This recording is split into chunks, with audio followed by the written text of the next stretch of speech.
I'm seriously starting to doubt the theory, which has been accepted for 100 years, that we have an unconscious or subconscious. To say that we have another mind inside our minds which controls us and to which we have no access sounds like a made-up fairy story by Freud and earlier. Science generally demands that before something can be said to be true or even real, it must be possible to observe and measure it in some way. Since the subconscious theory states that we have no access to the subconscious, this is forever impossible. So the subconscious theory is outside of science. I believe that all we have is our conscious mind and our memories, stored for easy retrieval. Powerful repeated memories may shape our character. For instance, childhood memories of kindness and support from parents is likely to make you loving and caring. In a similar way, if you learn to play a musical instrument, practicing scales many times will make them such a strong part of memory that eventually you don't have to use your conscious mind to play them. But it's not your subconscious which remembers them, it's purely super reinforced memory which you do have access to should you choose. When you drive a car, your hands and feet make all the movements necessary to change gear, accelerate, brake.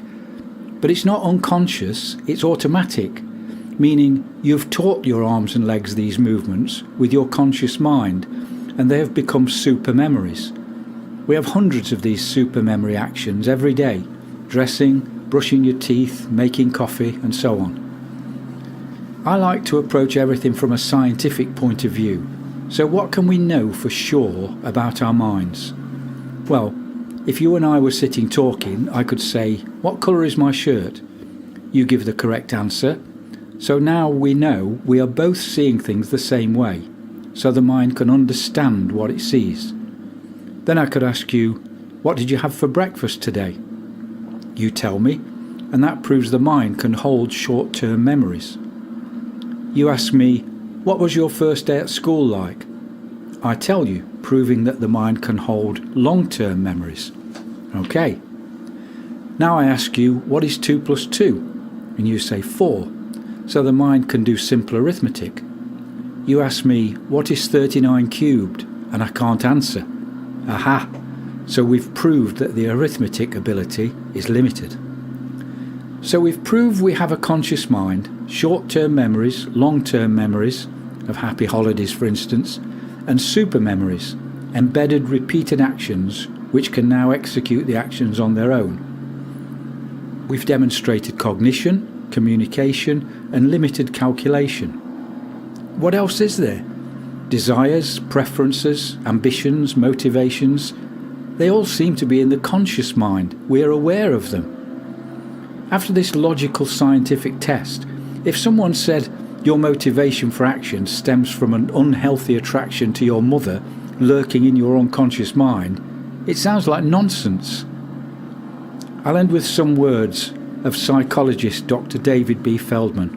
Quote, "Even if science has little to say about the unconscious mind, we can still ask whether the concept is logical. The unconscious is one version of what philosophers refer to as a homunculus, Latin for little man. The basic idea is that we have a little person inside of us. We're not actually doing the thinking, the little person is. The problem with explanations that involve a homunculus is that they don't actually explain anything, they just beg the question. If our mind works by having another little mind within it, then how does that little mind work?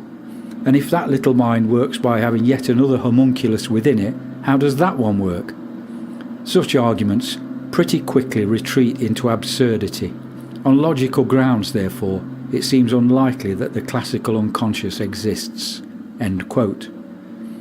So what do you think? Do you believe we have a subconscious? If so, what makes you think that? Please leave a comment, and if you like thinking about the subjects I explore in Road Trip Philosophy, please subscribe and join in the conversation. You're very welcome.